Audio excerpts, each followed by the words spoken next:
the twinkle, she's got that flair. Chanel number 19 just fills the air. She takes a microphone and hits the street, revealing stars with a positive beat. From set to sofa is where it's at, and Lulu, darling, just loves a chat. She talks to stars with grace and style. Lulu sure will make you smile.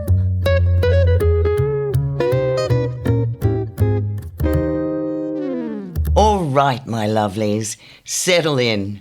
You're back with me, your fabulous hostess Lulu, on From Set to Sofa. And let me tell you, today's guest is a real cracker. Now, some actors, bless them, they play one type. Our guest today? Honey, he's a chameleon. He's the kind of guy who made us weep in the Anzacs in the early 80s, then broke our hearts and perhaps our trust as a paraplegic in Vietnam. Oh, and just when you thought you had him pegged, he was being deliciously nasty in number 96. This man can seriously act. But wait, there's more. Beyond the screen, he's graced the stage with a captivating one-person show, The Time Machine. He even played a rather formidable Sir, giving Noni Hazelhurst's character a run for her money. And if that wasn't enough, he also plays guitar and sings. Honestly, what can't this man do? Here's a little secret you probably didn't know. He's deep in rehearsals for King Henry VI, Part 1, brushing up on his Shakespeare. How utterly heartwarming is his passion for the arts. And for those who appreciate a man with practical skills, get this, he can even renovate his own home. Truly, what a guy. I have a sneaking suspicion that I've managed to keep you guessing on this one. But for those brilliant minds out there who've already cracked the code, yes, you guessed it, it's the one and only Mark Lee.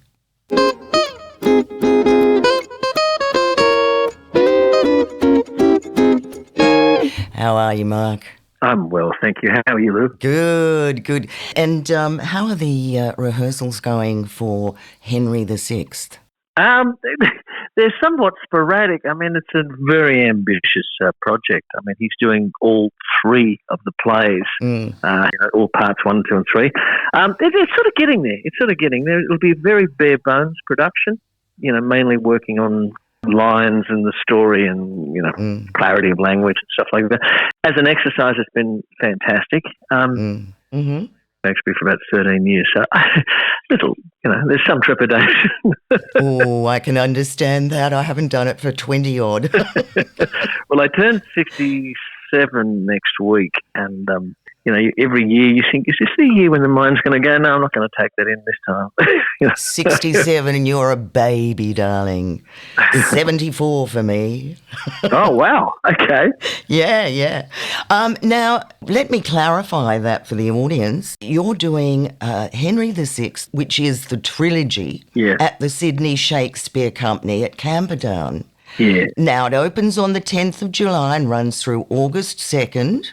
Yep. I'm in the first part only, so I'll be in from the 10th, 11th and 12th, and then they run the second part, and then the third, and then on Wednesday the 30th, there'll be a show, and on Saturday the 2nd of August, they will have the 3 shows in the one day. For anyone with that sort of stamina,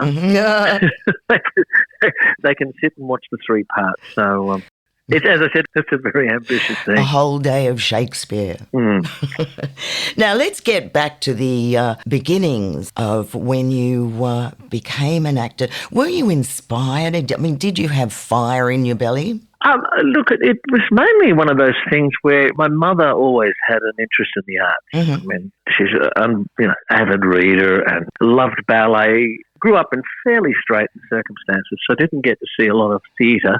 She had 2 grandmothers, one fairly wealthy and one not so wealthy, but they would both take her to the theatre to see shows, and she said I would either be in the stalls or in the gods at the Tivoli watching things. But she loved the theatre and that, and she sort of mentioned in passing, this is probably the mid-60s, would I like to do some classes at the Independent Theatre Saturday morning? Oh. So Doris Fitton was still running it then, so I went, and I sort of enjoyed it. I mean, it's sort of, you could live a whole other world, which I enjoyed immensely. And so I started doing those classes, and that led to some, small roles in adult plays at the Independent, and a couple of pantomimes. They used to do I don't know if you remember, through the Christmas holidays, there'd be a Saturday afternoon pantomime. Yep. Remember it well. So I played dwarves and runaway boys and all sorts of things, and met magnificent people like Colleen Clifford, the wonderful David Goddard, who a lot of people don't remember, but just an absolute powerhouse. I actually was in a production of Merchant of Venice with him in the early 70s, just as a servant. He played Shylock, and he was just spellbinding. He was so good. So that's kind of where it started, and then she sort of got me onto an agency, and I did some commercials, including one. It was in the days of black and white television, so they used to film them on 16 millimetre with all the product in shades of grey. There was no colour because they needed the camera to pick it up. And I did a cheese commercial, I remember, way back, with Pat Lovell playing my mother, which we were to meet again back in 1979, much later. So that's kind of how it started. And then I did some plays. I worked at the ensemble with Hayes Gordon back in 68, I think, in Enemy of the People, with a wonderful Don Reed, Lorraine Bailey, Serge Lazareff. Oh, darling Serge, yeah. These were in the days when it was still absolutely in the round. Yeah. Been a union member since 1968. With a very, very tiny number there. So that's kind of how it started. And whenever she got some money together, would take me to the theatre to see things that she thought I'd be interested in or would spark interest, or films. I remember we went and saw Lawrence of Arabia when I was 7, which is a 3.5 hour film, which I loved. I mean, I watched every year. Every so often, I think the Orpheum has a print of it, and I'll sneak up and give up my day to it because it's now about 4.5 hours since they've added all the bits that were cut out. Oh, really? But so it was through Mum's love of theatre and film. So, and then I just went, oh, this is good. I mean, it's fun. Yeah. So that's how. Is this work? Yeah, that's the other thing too. When you start doing it, they start paying. You think, well, this is good. This is great. Now, Mark, you're best known for your role as Archie Hamilton in Gallipoli, when it shot to fame, and I believe you auditioned for the wrong part. Mel Gibson's part, I believe. Yeah, I learnt the wrong part. Yes, I think that's wonderful. I love that. It was one of those things where you sort of, I turned up and I'd learnt it, and then Mel and I started talking at the same time, and I went, and Peter Weir was there, and because it was all hands on, and Peter Weir did that wonderful thing which he's quite famous for. He went, okay, and he took the scripts and threw them in the bin and said, let's just improvise. And he did that. And he was quick and great storyteller, and he's one of those people that instills this passion in people. You know, when you work with someone you really want to please, he has that impression on people. Go back to interviews, Kelly McGillis, I think there's a beautiful interview after she did Witness, and she talks about him, and she said it's just magic experience. He's so that was how I got that. Oh, that's wonderful. Obviously, when I went home that evening, I thought, well, I've blown that. So, but no. So. And you got the phone call the next day or whenever? No, it took a long, long time. Oh, dear. So I'd well and truly written it off. Yeah. But they were still struggling to get the money together, because at the time it was going to be one of the biggest the most expensive Australian films. I think. Well, Peter Weir, I believe Peter Weir shot Gallipoli in sequence, which was unheard of in those days. Even now, now particularly. Yeah, that's more luck than anything else, to be honest with you. When you've got so little money to make it, an epic war film with, you don't have that sort of luxury. It was just that it just turned out that we got to sort of do that. And the beauty about that is you develop your characters as you go and your relationships as you go. And I think it sort of shows in the film where things develop. And a lot of that had to do with knowing each other over the period of the 12 weeks we lived in each other's pockets, Yeah, yeah. Now, John Seal was the camera operator at the time, not director of photography, but was he brilliant back then? John was really special. I bumped into him not so long ago, and because he filmed Fury Road for George Miller, and he said it was the first time in his life he'd ever filmed on digital. He'd only ever used film, which I sort of went, because I think he's retired now. He said it was going to be his last picture. So, but he was wonderful because there were no video splits in those days, so a director couldn't watch if there was a massive close-up. The closest that anyone got to your performance was the camera operator. And John would do these wonderful things was if you pushed it over the edge or it wasn't quite right, he'd sort of look at you and quietly gesture, do it again, And then he would just say, I had a problem with the camera. Can we shoot that again? Like, he'd take it on his own back. God bless him. And you really got to trust because he was so close to the actor. So that was a wonderful thing, which you've kind of lost these days. I think Peter Weir calls it the video village, where everyone hangs around a screen, Yeah. And sort of Peter would sit next to the camera with the camera operator, it was very tight and very close, which I loved. But unfortunately, technology, you kind of need it because you can rerun things now. Well, in other words, if you didn't hit your mark, he'd take it upon himself and say, well, I blew that. Yeah, he would always do that. Yeah, and he'd just give you a little nod as if there's probably a better choice, or just bring it down a tiny little bit, And I was so new to feature films, and you're going to listen to him. But I mean, he was just about to sort of fly as a DOP, but he was there with a wonderful Russell Boyd, who did a lot of Peter's films, including Picnic at Hanging Rock, Master and Commander. So the combination of those two was a win-win. Oh, that was, wonderful opportunity for you and everyone else, of course. Yeah. But being a foolish youth, you never really realise it until you're much older how good the opportunity was in some respects. You're working with these magnificent technicians as well as really great actors. Now, you also worked with Billy Hunter, whom I loved, and Bill Kerr and many others. Were they great role models for you back then? Look, yes and no. Billy Hunter carried me out of a couple of bars on occasions. Try and stay up with him drinking. Billy drinking? Kidding me. God almighty. He was great. I love Billy. He was a rapscallion, from way back, and he kind of took me under his wing, a bit. And I just loved him, and he was a great raconteur. Bill Kerr was, he was Hancock's straight man in Hancock's Half Hour. He'd worked in England. He had a lovely.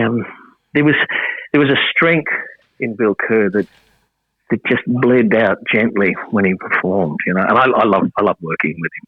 And both of them were incredibly generous to a young novice, which I've always appreciated. And hopefully, you carry that on, you pay it forward, And you become the role model, not so much a role model, but just be generous to younger people, inexperienced people. Yeah. Like God, I don't give advice. No.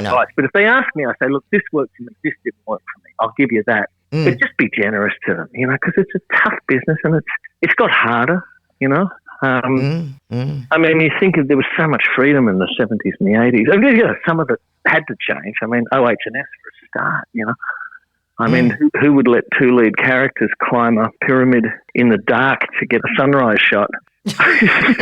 Which we did. And we carried gear. We carried gear up with us as well. Yes. I have to say that was pretty magic, watching the sun come and go, whoa. I bet. Oh, wow, what an experience. Now, Gallipoli has also been billed as the greatest Australian movie ever made.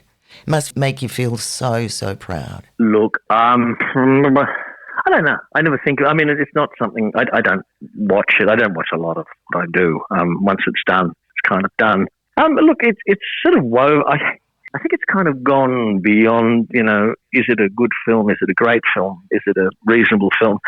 because it kind of was released at a time when public sentiment was beginning to change about veterans. Yep. Because I remember, I was high school. We were against the Vietnam War back then. Yes. Anzac Day was a bit of an anathema to us. A lot of World War II veterans were teachers at the school, so they didn't like us. But in the 80s, public opinion began to change, or in the late 70s, and they began to go, well, the veterans, it's not their fault that there was a world war, They were participants, and some of them did, ordinary people doing extraordinary things. And I think the film was released at that time and dovetailed itself into changing attitudes. And I think it was, that's fortuitous. And I think that's where it's sad, So it's an oddity more than anything else, Whether it's a great film or whatever, I can't tell you. I'm too close to it. I'm too embedded in it, Well, it was a great film and is a great film, and it certainly did change the minds of people about the Anzacs, the bravery of them, and particularly given the Vietnam War and what happened to our guys and gals when they came back here. Yeah, look, you probably terrible. knew some. They would have been your contemporaries, yeah? Oh, yes, yeah. I did. But more so, my partner is a Vietnam vet. Yeah, I did a mini-series with Kennedy Miller in the late 80s on Vietnam. Mm-hmm. And with our research and development, rehearsals, we met quite a few veterans. And their stories were heartbreaking, One guy did nothing but work for veterans. That was his raison d'etre. Mm. And near the end of it, I asked Graham Walker, who retired from the Army, a lieutenant colonel, I said, what happened to Phil? He said, he killed himself. Oh. And I just went, he said, all those years of helping people, but there was no space for himself. Yeah. And I think we were very unfair. I think the Army was very unfair, and I think the RSL should, and I think they've nodded to the fact that they were to blame for a lot of this. But those poor men, they were, and they were flown back. There was no debriefing on a ship. They were back within hours, dumped back into society and going, oh, this is insane, But here we come to me, which is a bit of a paradox. We started to turn and look to veterans, First World War, of who I met quite a few back in 80, 81, 82. But the danger of this is when it starts to turn around and become jingoism and nationalism with no understanding of history, and it becomes something that's closer to how older men looked at it in the 50s. And I think that's the danger we have to just be aware of with these sorts of things. It gets lost if there's no knowledge. If it's just pure emotion, it's lost in jingoistic nationalism, and that's always a worry. That always concerns me a little bit. Well, you visited Gallipoli with your beautiful wife, Marianne, in 2015. That must have been very moving back then for you. Look, I didn't expect it to be as moving as it was for a start. But we went in 2015, and it was long after all they had all the big commemorations and that. There was almost no tourists. The souvenir sellers were packing up for the season because it started to get very cold. It was October, November. And so we knew there'd be no people there. So I said, it's a really good time to go. So we'd hired a car, and we hired an academic who has won the Order of Australia. He's a wonderful guy, keen. And just the three of us went, and he went through the battle chronologically. So we started at Ataturk's headquarters, and then we finished up at Chunuk Bair. And, you watch the beaches and all of that, and you go, this is something else, And slowly it begins to seep into you, and then you look at name after name after name. Sometimes it'd be two or three, and you go, well, probably brothers or father and son. And that's when it starts to kick in. By the time we finished just before Chunuk Bair, we finished at the Neck. And so I stood in one of the trenches, which is up to about my knees. Yeah. And that was really, really moving. And I couldn't, it just sort of overwhelms you slightly. And then at Chunuk Bair, a mist came in and obliterated all the statues and that. And that was the end of the day. And I thought, well, that's a great end to all of this. one of the things that did get us, though, the next day we went to the English cemeteries. There's quite a few little ones all over the place. Yeah. And no one goes there. Just the English go to Europe because it's easier, and they lost 750,000 or a million men there. So Gallipoli's kind of a blip on the radar, But they're kept beautifully. Yeah. I mean, the graves are kept beautifully. But I say to Marianne, I said, I wonder why more people don't come here. And she said, look at the ages. Now, the mean Australian age was about 24 of the dead, 24 years old, which meant they'd probably married. They probably had kids. But the English, 15, 16, 14 sometimes. Oh, dearie me. And she said, oh, my God. They're the end of the line. Oh. And that's something you never think about. Oh, I've just gone all goosey and I know. chills. So we stood there in a place called Pink Cemetery. And there were these sort of pine trees and the wind going through them. I just went, And I thought, I can't come back here. And it was such a powerful experience by the end of it. I said to them, man, I can't. This is, the one and only time I'll do this. Absolutely. And I think that's all you need to. And job well done, hon. It ended up being far more moving than I anticipated. So, which was good, which was great. I love Turkey too. We travelled by car right across to Cappadocia, and the Turks were lovely. And I thought, how often in history does someone who's protecting their lands look after the graves of the invaders? Yeah. I can't think of another time. Oh yes, the Turks have been wonderful, wonderful. So yeah, looking after our boys. That was interesting. Yeah. Yeah, but prior to Gallipoli, you did 2 movies, Strange Holiday and Lindsay's Boys. So you knew a little bit about film by then. Yeah, but I wasn't the sharpest tool in the shed, so what I didn't pick up as much as I probably should have. Strange Holiday was one of those weird. They used to make like 75-minute films. I think they did Elephant Boy, Strange Holiday. They did, and what they were used. They'd film. The Americans would film them out here, and the people would either have American accents or they'd dub them in or whatever. Yes, I remember. They were used as the B film for suburban theatres. Mm-hmm. Like a film would, a big feature would come off the big cinemas in the city, and the prince would finally go to little suburban cinemas. And to keep people there longer, they needed another film, and not too long. So they would put in these 75-minute ones, which was quite fascinating. Because the suburban cinema now is something that really doesn't exist, except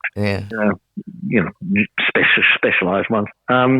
But back then, West Ryde, and there were 2 in Gladesville. There was one in Eastwood. All Linfield. That's right, Drummoyne. Yeah, where the McDonald's is now. There was a cinema there. Yeah, I know that one because my dad used to take me there a lot and watch westerns with me when I was a little kid. So.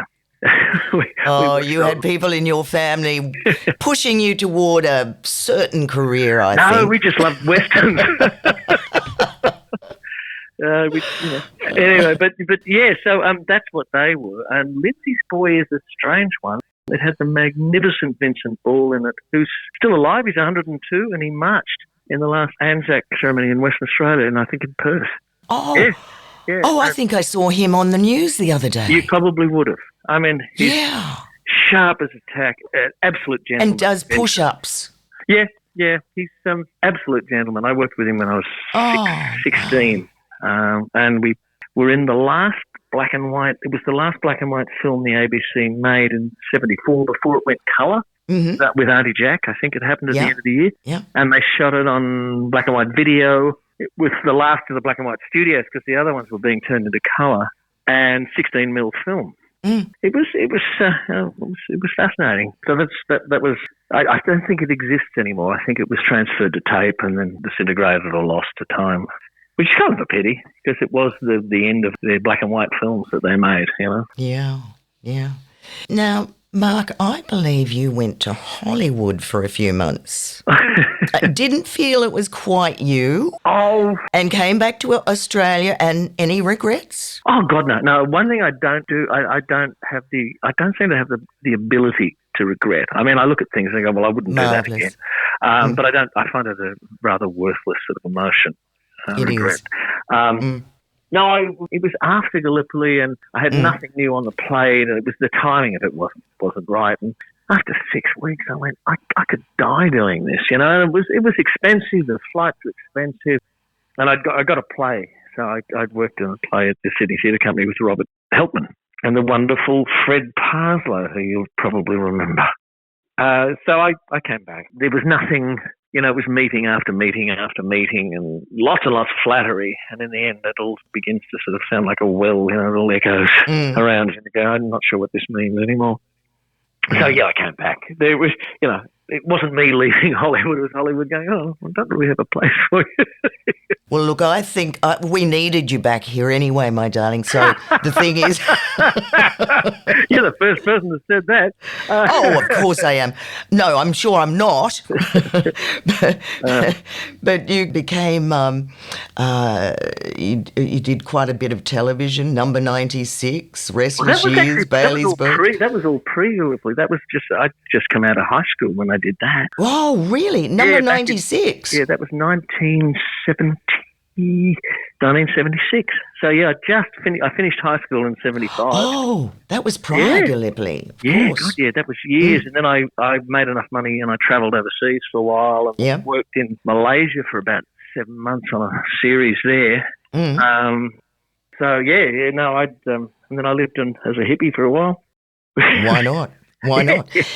Now, tell me, did you enjoy Number 96? Look, I have to be very honest with you. It's a very dim, distant memory. Mm-hmm. I was working with the wonderful Les Foxcroft. Do you remember Yes, I remember him very, very well. Big radio star. And a younger Henry Zepp was in it. So I got to work with these guys who were rather terrific. So, I mean, that's what I do remember about it. Again, remembering how OH&S really didn't exist in those days. I remember I was meant to be dead at the end of my tenure.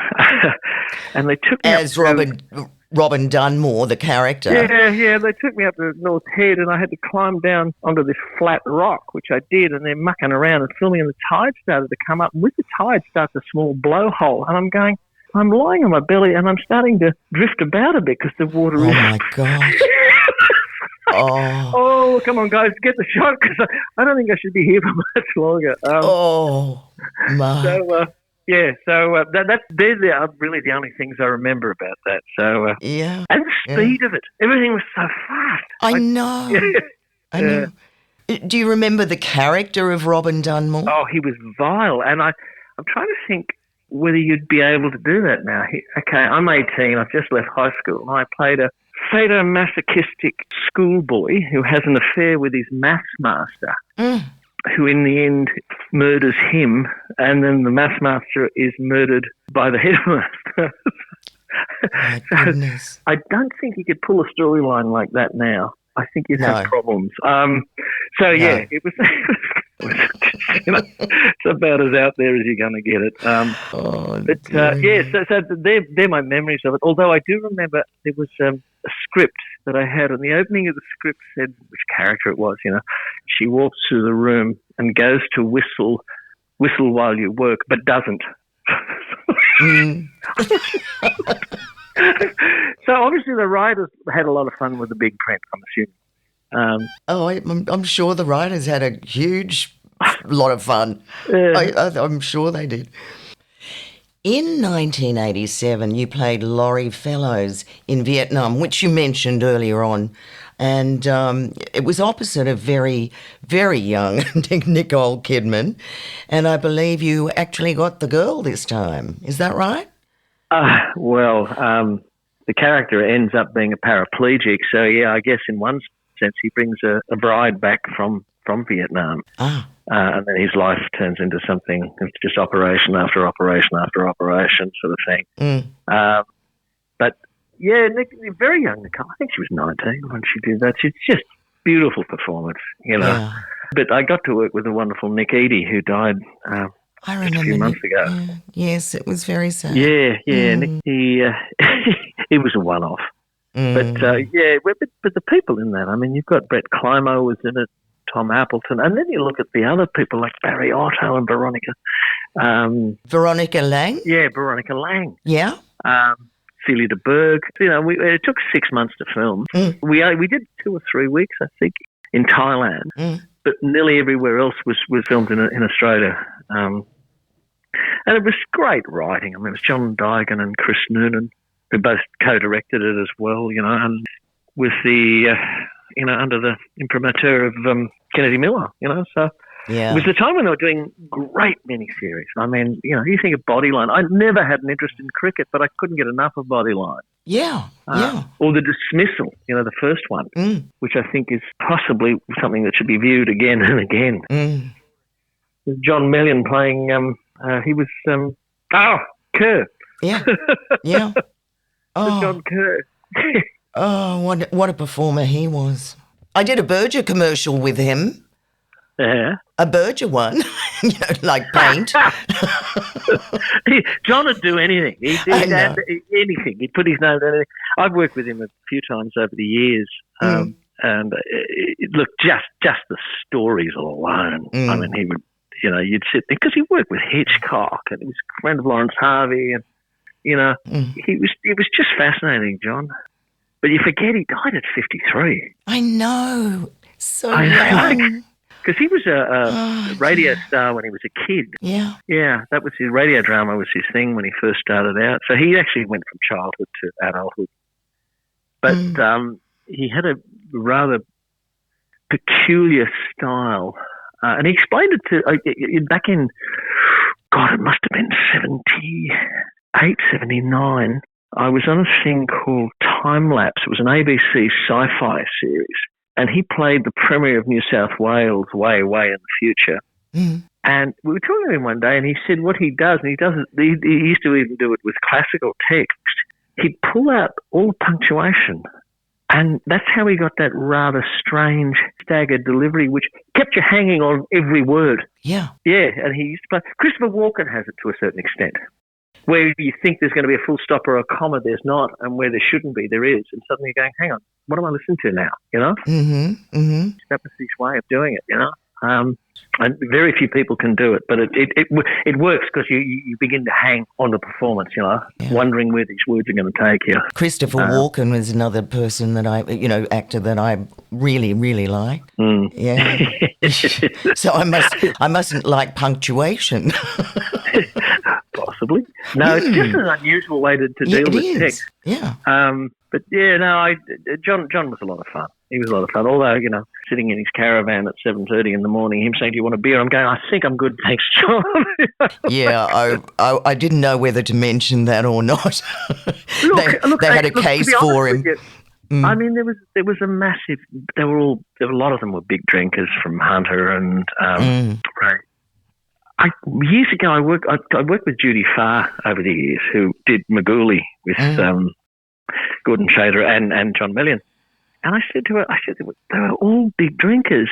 And she had a theory. She said, I think the reason that they became big drinkers was they never considered their work masculine enough, being in the theatre or film or the arts generally.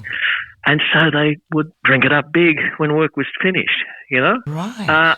And I had never thought about it in those terms. But I guess when you're coming out of the 40s and the 50s, there's some truth to that, I think. But that was because she, watched John. She said, I love working with John. She said, but he could be very unpredictable. Yeah. Depending on how he was. But I mean, that's one of the great series that very little of it survives. Is My Name's Magooly, What's Yours, I love the down and out and sort of lower class having to sit in, apartments overlooking the water in Balmain and Birch Grove. Yes. Quite wonderful, isn't it? Yeah, well, wonderful. That's where my dad grew up. He grew up in Balmain too, Yeah. Now. Yes, you just couldn't buy it. Well, I couldn't anyway. No, I certainly couldn't. No. Now, Mark, you played roles in Home and Away over the years. I mean, different roles every couple of years. I did a bit of the same with Country Practice. And, what was it like getting back with the cast and crew again and again and again? Well, unfortunately, it wasn't going back with the same people. I mean, every time I went back, there'd been a massive turnover in young people. They'd all gone.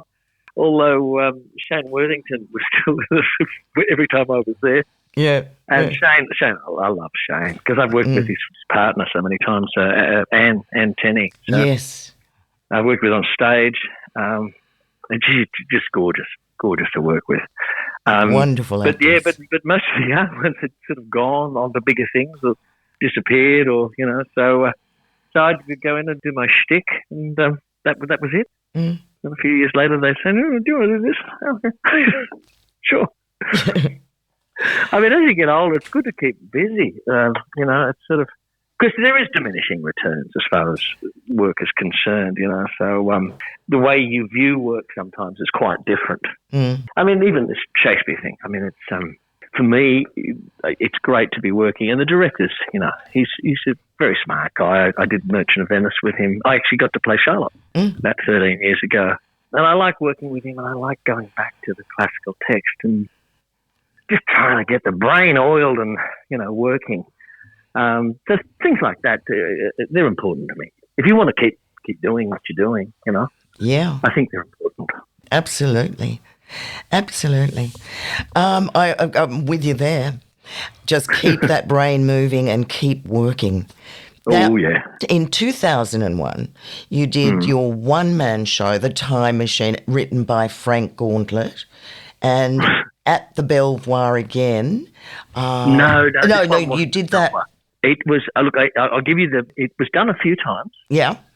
The first one was at the Crypt Theatre, which was underneath the Cat and Fiddle Hotel. Yeah. Oh, wow. In Balmain. Yeah. Yeah.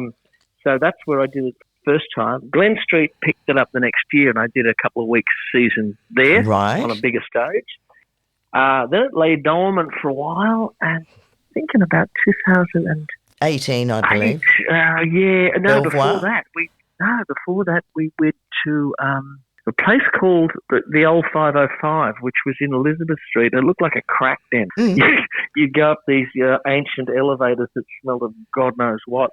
And there was a little theatre in there, a really lovely theatre. So I did one there. And then we filmed it and got it onto a producer who then picked it up, and we did it at the Studio Theatre at NIDA. Oh, and that was in 2018. Right. And it was a beautiful production. I mean, they did the lighting, the concepts, because it's, when you're talking, it's mainly just light and sound that takes you through. Yeah. I love the piece. I think it's one of the most beautiful pieces Frank's ever written.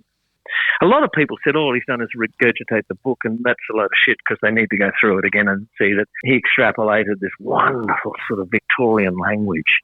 And it's a joy to perform. I did a reading of it the other night at Frank has moved to the Blue Mountains with his wife, Jenny Brown, and he said, I started off this little group at a pub there. He said, it's fallen through. Could you come and do the time? Oh, God. I said, I'm not going to be able to learn it. So it was a reading. So I went up and I said, explained to the audience and gave them a potted history of it all. And then I did it, and I thought, I could easily do this again. I could get another production together and do this again. It's a pity we never got it overseas. Its last show, unfortunately, the theatre wasn't quite right. They were still doing all the tram works, and it just didn't get the amount of punters in we needed to make it a viable thing. Well, I really, really wished I'd seen it, and I do hope you do it again. Well, keep your fingers crossed if we can find someone that's willing to take a punt on it. Yeah. Oh, God. But it's a really fine piece. I think some of my work in it's probably some of the best work I've done. So I have a real affection for that. Well, that's what I was going to ask you again. One-man show. I mean, did you enjoy doing that, or was it difficult? Well, when I first did it, I was terrified. A actress called Penny Young, she got really drunk with Frank one night. And he talked about this show, and she came to me and she said, would you be interested in doing this? She was working as assistant director with me on a play called Unit 46, which we did at the Sidetrack Theatre, which I think now is Flight Path. And the wonderful Mick Barnes had written it. And she was my assistant director on that because I lost my actor. It was only a two-hander, and I stepped into the role. And I said, well, someone's got to watch me while I'm watching the production. Anyway, she said, would you let me direct you in this? And I went, yeah, let's give it a go. And I was absolutely terrified. And then, I counted them out, 21 pages of text, 75 minutes in all. So I was learning, a page a day. And we'd rehearse it, and I'd Mark. come back, and it was. Yeah. But when I did it, I realised why people do one-person shows. Mm-hmm. When it works, it's just you and them. Mm. You're telling a story, and that's the only connection. There's no one else around you.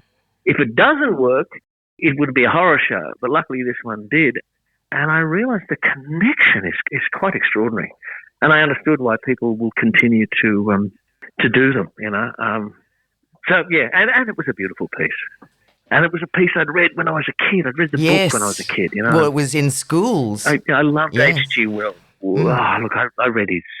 again, my mother, putting me onto H.G. Wells, Island Dr. Moreau, War of the Worlds, The Invisible Man, Well, you did more theatre too in A Murder Is Announced and did a tour around Australia in 2013-14. I stepped into that with because Robert Grubb, Yes. who was in Gallipoli, played well. Wonderful Billy.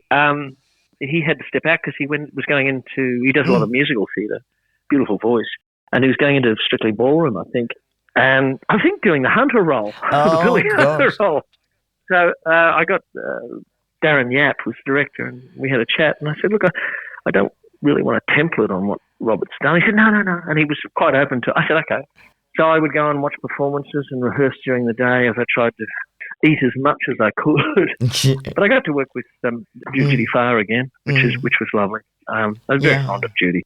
And so we toured that, and we toured in some of the most beautiful theatres. We went to one, I think it was Prince Edward in Perth. I think it's the Prince Edward Theatre in Perth. Yeah, I don't know Perth too well, but just got to play some lovely spaces. So it was fun.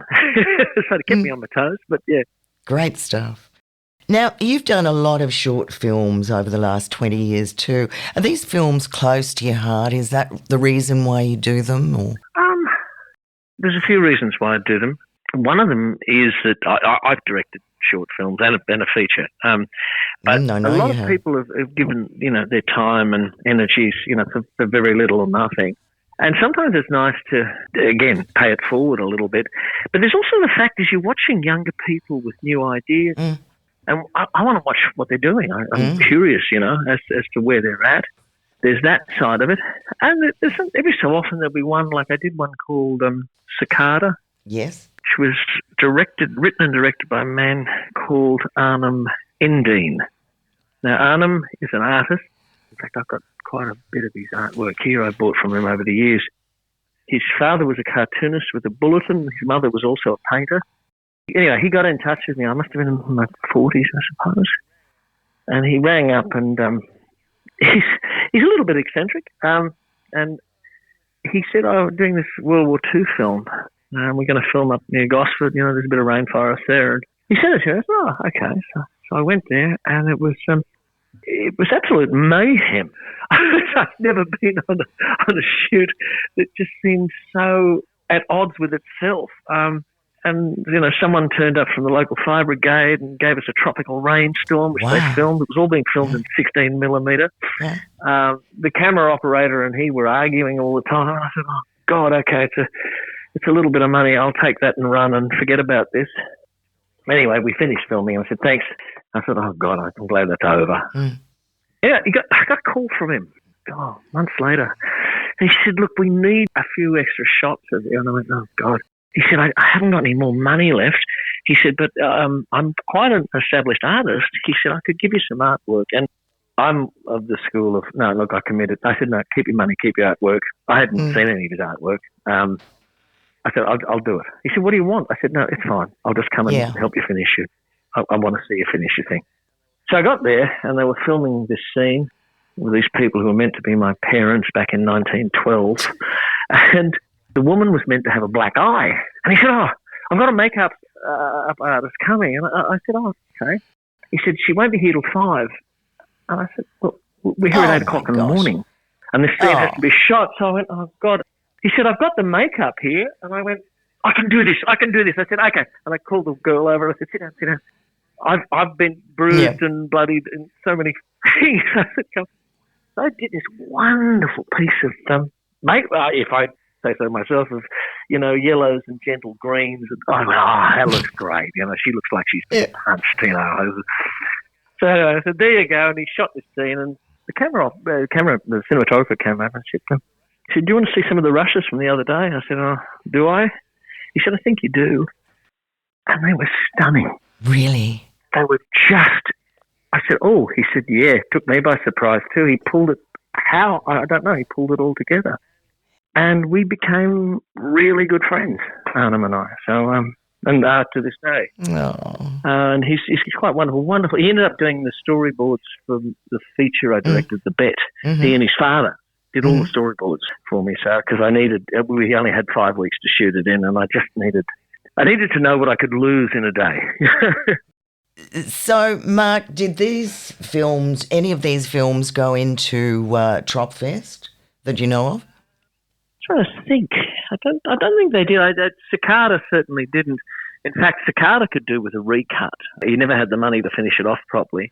But I directed one film which went into Tropfest, and it didn't win anything. It became one of the, what do they call it, the best of the rest. And they did a little, they used to tour some of the films that didn't get any awards, but they liked a thing called El Burro, which I directed back in about 2003, I think. Mm-hmm.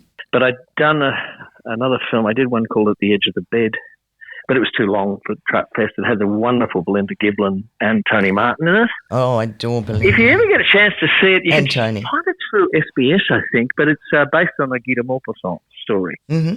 Frank Gauntlet wrote the screenplay. Oh, wow. And it's just this two-hander. It's just this two-hander, them bouncing this idea backwards and forth. It's about a man who has a wife. Maupassant the French writer, wrote a lot about marriages, and he was never married. In fact, his entire sexual life was with ladies of the night. But he wrote so well about relationships, which was quite fascinating.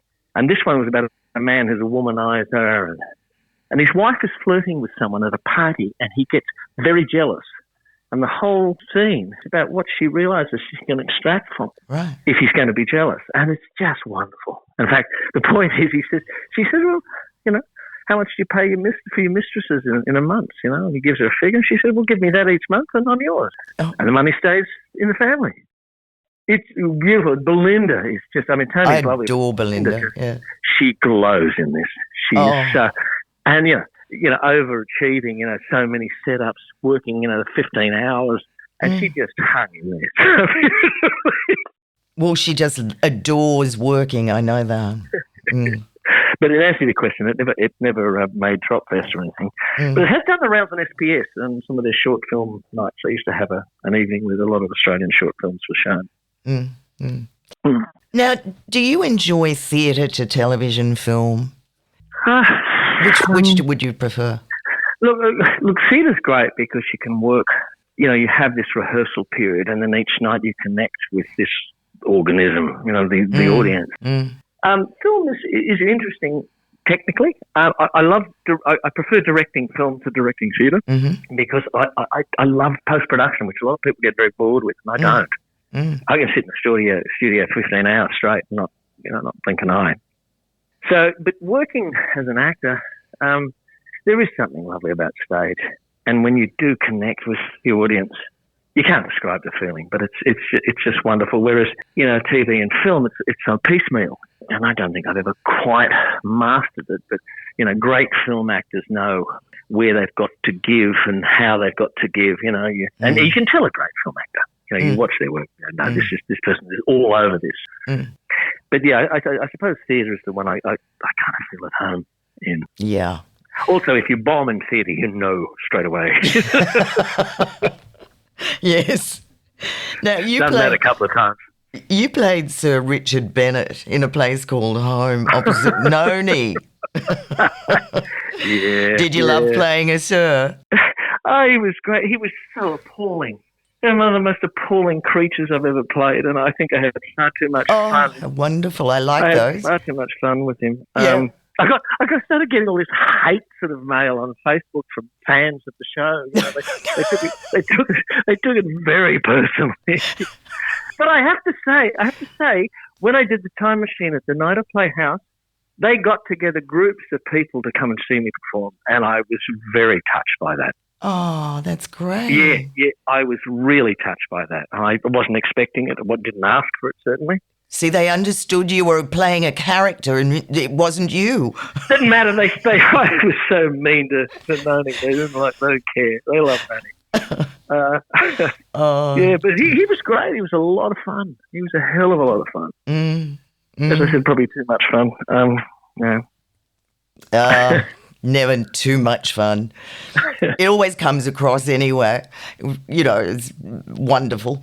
Now, I believe you had a break in your 30s from acting and worked with a builder. Now, did you enjoy that and learn heaps? Yeah, that's a really interesting question. Things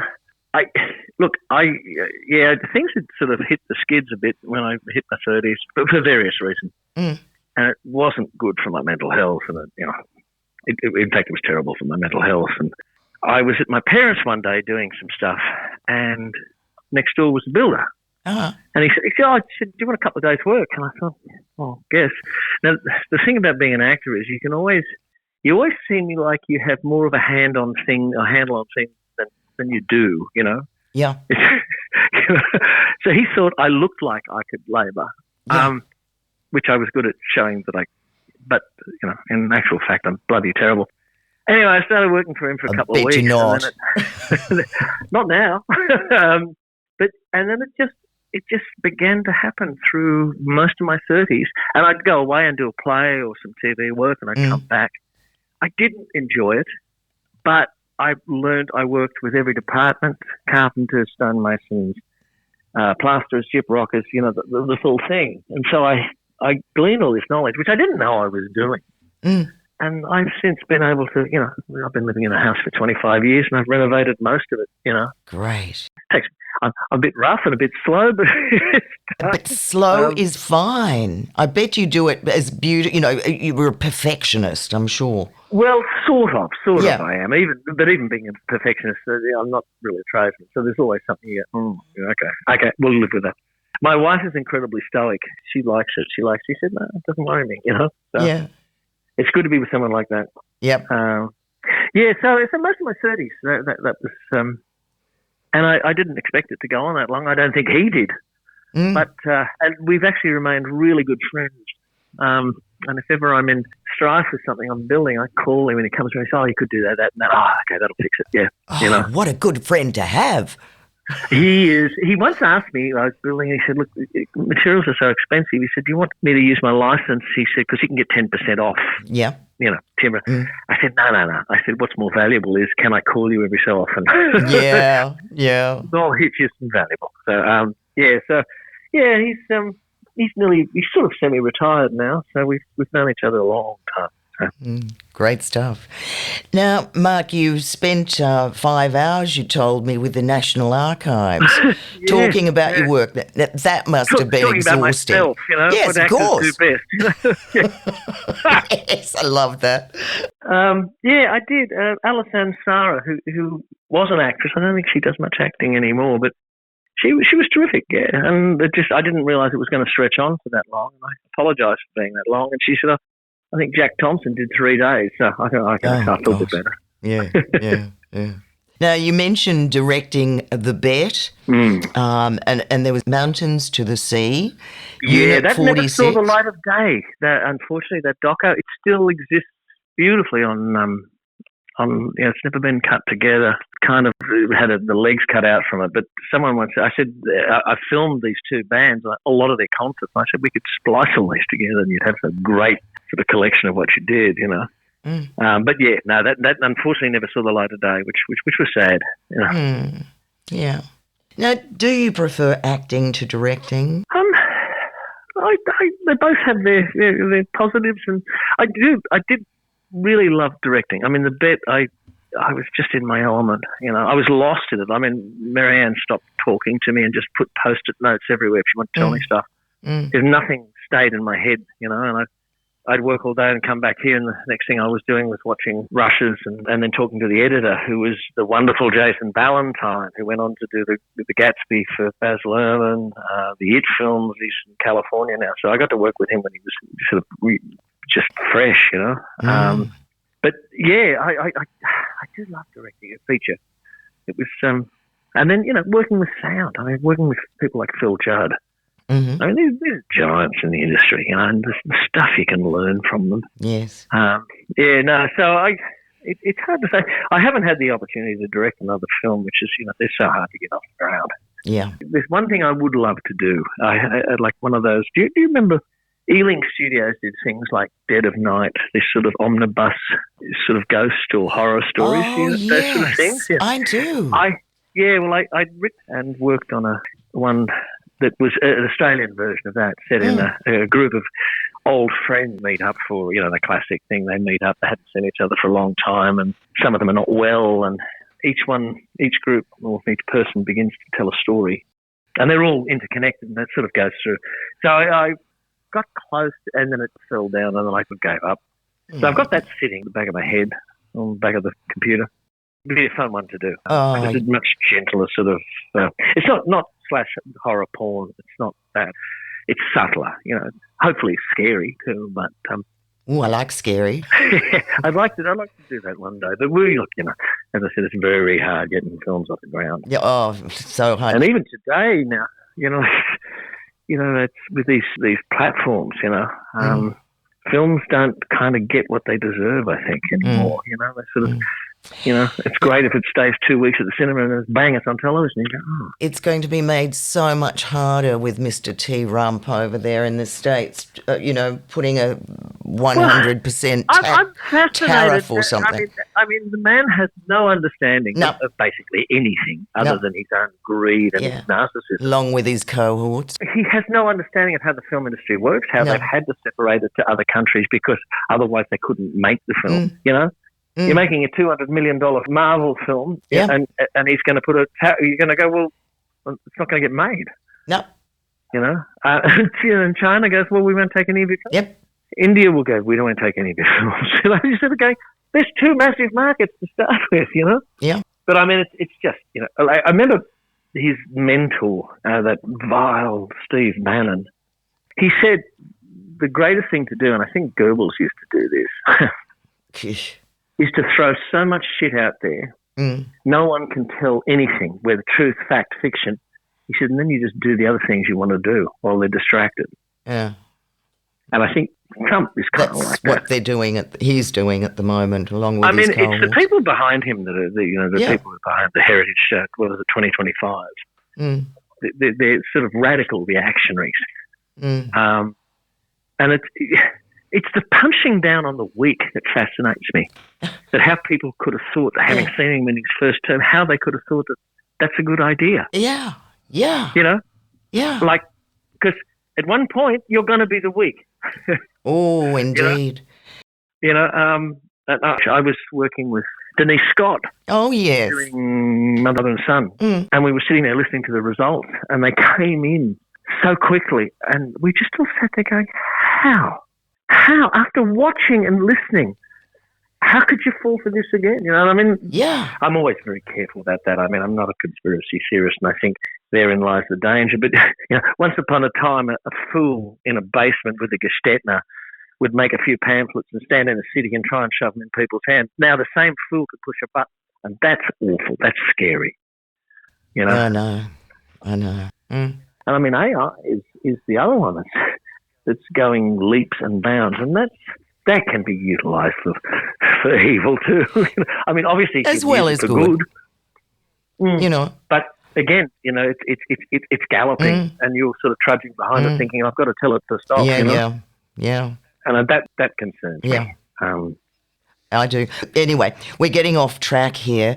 But during all this filming and television and theatre, you have sung and played guitar with your band and still do gigs, I believe. Oh, I've had a few over the years, but still do it. But don't you do a every second Sunday? I heard you go to Yeo Park. Look, we have been. I haven't recently because of the play and because it's outdoors. The wet weather's sort of put the kibosh on it for a bit. But we are going back to it soon. My nephew, Alex Lee Reekes, he plays fiddle, and my brother-in-law, who's Barry Lee Pierce, is on bass.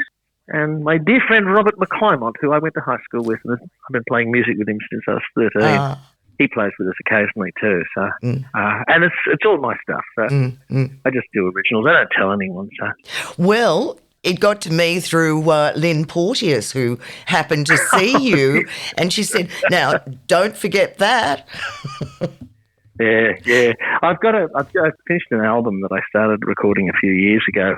Not with any particular idea behind it, but I kept recording songs that had disappeared over the years or hadn't fit the albums that I'd done. Or I thought, these are going to get lost if I don't have a record of them. So I started recording, and 32 songs later, I have an album. Well, there are actually 3. Was this Blind Spot? No, that was earlier. That was with my friend Robert and 2 other guys I've known since high school. Right, okay. We got together. Blind Spots was we got together. We all had 4 original songs, and we backed each other on each other's songs. Well, I heard Rise and Fall, and that was sensational. Right. I loved it. Yeah. It was a project of pure love. I mean, it was just some of the recording sessions got a bit heated, but they always will. That was a really special album for us, actually. So. I'm pleased with that. Now, this is a new one of my stuff. It's mixed. I've just got to get it mastered, and of course, that's an expensive exercise when it's 32 songs. So I'll find the right person, and then I'm actually going to do a run of CDs. I know very few people buy them these days, but I want some hard copies of it. Why not? I love them. Otherwise, digital. If they don't know, people don't know who you are, then they'll disappear again. You know? But in one of my walls here, I had to replace a lot of boards. And I said to my wife, I said, when someone moves in here, where do you think they'd cut through the wall? She said, I'll probably connect the dining room. Okay. So I put a time capsule in there. Oh, how beautiful. How gorgeous. I put a handful of change, which I thought would probably be gone by then, some CDs and a letter and some printed photos and just a little letter saying, this place has been good to us. It'll be good to you. And remember, it's only once around the block. Oh. And then I seal it up in the wall. So it's waiting for someone. I think that is magic. That is just so magic. Yeah. Now, what would you have advice for aspiring actors listening?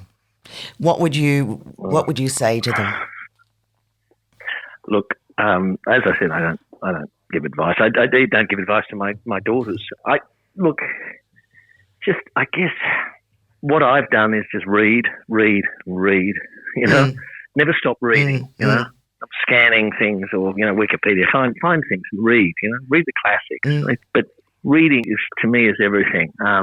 Then, there's so many opportunities for people to do things themselves these days. I film my short films on a 35mm, Now you can do it on a phone, which you can get the quality for a cinema if you want. Yes. Isn't it ridiculous? Find all those opportunities, and look at both sides of things, direction and production and performance, do all those things because I kind of wish I'd done more of that when I was younger, and I came into it quite late, probably in my 40s, and I thought, geez, this is great. And watching actors from the other side of the camera is fascinating. Yeah. And I realise what we go through, Yeah. So that's not advice. That's just what I would do for me. Exactly. Yeah. Exactly. Well, Mark, it's just been so good talking to you, hearing all the stories and learning more about your life. It's been really colourful and thank you so much for all the wonderful performances you've done. Particularly, well, thanks, Lou. Particularly with Vietnam and Gallipoli, because the boys and girls certainly need that accolade. They need to be heard, seen, etc. Yeah. Well, thanks, Lou. Oh, you're welcome, and thank you again. Bye. Bye.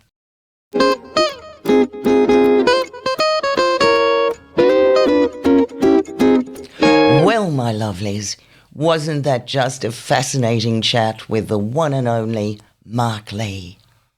Honestly, I still can't fathom why Hollywood wasn't tripping over itself to sign him up to every blockbuster back in the 80s. Their loss. Our monumental gain, I say. I've already snagged my ticket to see Mark in King Henry VI. Yes, he's brushing up on the bard. And you can bet your bottom dollar I'll be badgering him to find out when he's playing at Yeo Park with his band again. Because who doesn't love a multi-talented hunk who can shred on a guitar and belt out a tune? He's also a film director. And if he ever gets another production of The Time Machine up and running, you'll find me first in line. I'd adore seeing him strut his stuff in that. Truly, the timing for Gallipoli was just spot on. And if I were Mark, I'd be bursting with pride at having been involved in such a pivotal revival of the Anzacs and everyone who followed. What a hunk indeed. Now, before I sign off, my precious lovelies, remember this. Be incredibly kind to each other because, truly, the only thing that matters in this wild ride called life is love. Next time, I've got an even greater surprise for you. A guest so delightful, they might just make your socks spin. So prepare yourselves. This is Lulu, signing off from Set to Sofa with Lulu. A bientôt.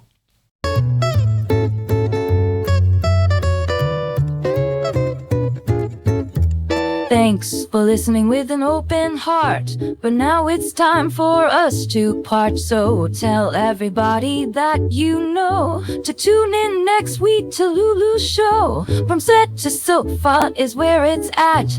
And Lulu, darling, just loves a chat. She talks to starlets with grace and style. Lulu sure will make you smile.